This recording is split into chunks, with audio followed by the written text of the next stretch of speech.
My name is James DeLuna, and I was born in the summer of 1969 in Sylmar, California, the San Fernando Valley area. I am the youngest of 7 kids that I know of. My sister was sandwiched right in between 3 boys on each side of her. When I was almost 2, my mother had divorced my father and moved out to Utah. At the age of 13, my father came back and remarried my mom. I was kicked out a year later on December 25th, 1983, Christmas Day. Everything I was taught, I did the exact opposite after I left home. I started drinking and smoking cigarettes. I was adopted by a Polynesian family, a Tongan family, that taught me about unconditional love, which changed my life tremendously at that time. But the addiction had already set in, and the phrase that was told to me by a friend of mine growing up, that it would help you forget, stuck with me, because that's all I wanted to do was forget. This led to me being incarcerated as a juvenile with 48 felonies, $40,000 restitution as a juvenile. I was arrested in 1986. And I remained in the youth corrections until I left my Proctor home on my 18th birthday in 1987. I ended up, because I did things the wrong way, I either had a choice to leave the state of Utah or to do a 90-day evaluation diagnostic in the Utah State Prison. I, of course, chose the exit route. Who wouldn't? So I left Utah, and I thought that maybe a change of scenery would help me to get away from the drugs that I had already started on. But long story short, 36 years of addiction ensued. During that 36 years, there was only 3 time frames that I got clean. Once was in 1989 in Frederick, Maryland, where I got clean for 3 months, and I came into the Church of Jesus Christ of Latter-day Saints. I received my patriarchal blessing at that time. I was trying to fellowship a whole lot of different people.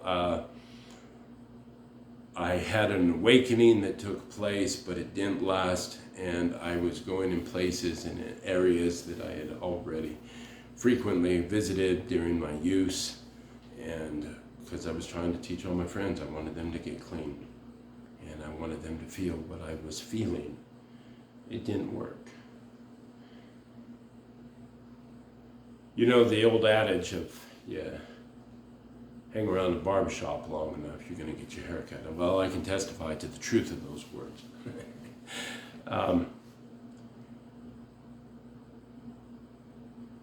This then went on for 5 more years, where I got clean in October of 1994, and I remained that way until the day we buried my granny on January 23rd of 1995, which at that time I lost it after her funeral, and stayed that way up until April 23rd of 2020, in which I was incarcerated again on 2 first-degree felonies.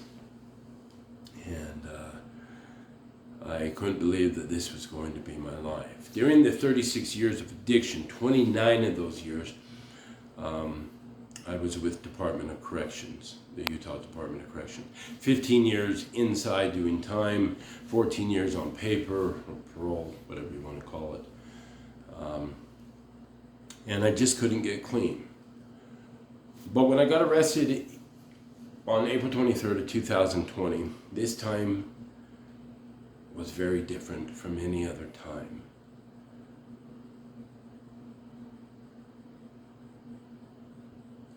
Two days before I was incarcerated, I'm sitting on this friend's couch, smoking heroin. And because that's all I did. I had a broken hip.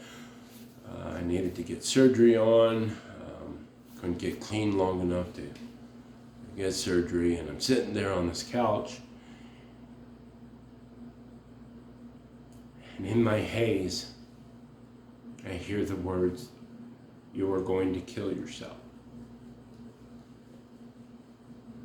I looked at the roof of the home, the apartment that I was in, and I said, "Then do something about it. Do something. If I'm going to kill myself, do something about it, because I can't do nothing." Be careful what you ask for. 2 days later, I was incarcerated on 2 first-degree felonies. Possession with intent to distribute. When your name is my name, James DeLuna, in the state of Utah, you so much as spit on the sidewalk and it's pretty much a felony.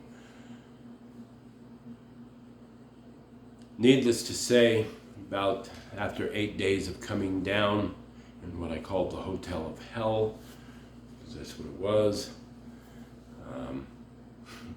I remember looking at the roof of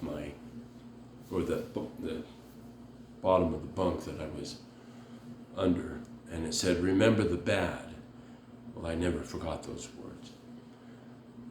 About 8 days or 9 days later, I started praying and reading scripture at that time. And, after about eight days of praying and reading scripture, I get moved to this other section. When I came out in this other section, I went out, was walking around, because you couldn't really do that in the section I was in. But I was walking around and I found an Ensign magazine. And I took it back to my cell because I figured, well, I had already started reading scripture. I would read the Ensign magazine, the First Presidency Message as well. My mother always made sure that I had one of those magazines with me through all my years of prison, hoping that I would get clean. Well, when I took it back to my cell, I realized that it was the April 2020 conference issue. So I figured I would just read some of the talks along with my prayers and scriptures every morning and every night. But then I couldn't put it down. It was like each talk coincided with each talk. Then I get to this talk called Hear Him. After reading the talk, I dropped the magazine to the floor and I looked to the roof of my cell and I asked God how long I had been asleep.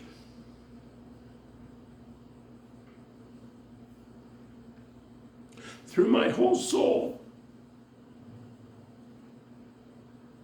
I heard the words, "A long time, my son."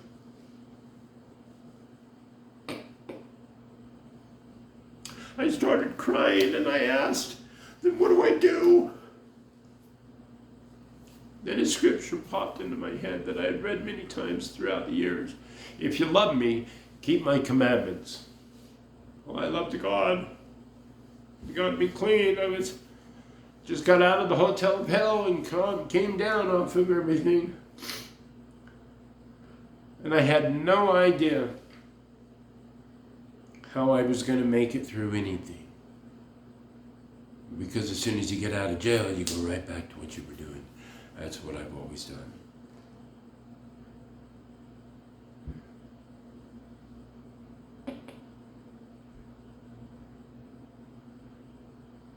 But it's kind of hard. Once you know something, and once you hear something. So I started a habit of praying and reading scripture. And I'm still clean and sober today. It's been 3.5 years. Department of Corrections gave me a 99.1% chance of spending the rest of my life in prison. Jesus Christ has changed my life.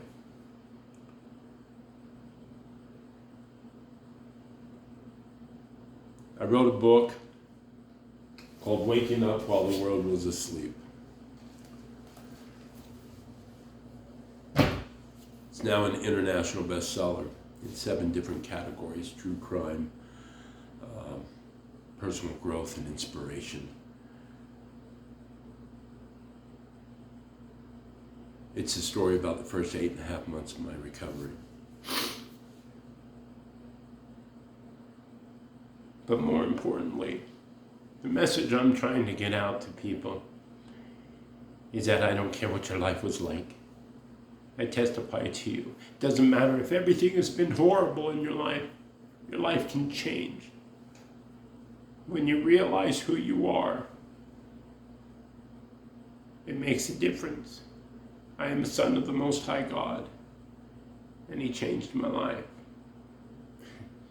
Otherwise, I would have never got clean. And I can tell you this too. I was an extremist in the drug world. That's all I tried to do. And I always was trying to catch the greatest high. I'm telling you that the feelings I feel today are greater than any feeling I've ever felt before in my life. And I wish I would have known about this. If I would have known about this, I would have climbed over a razor ribbon fence 1,000 feet in the air just to get to it. I never knew that this life could exist, but I'm clean and sober today.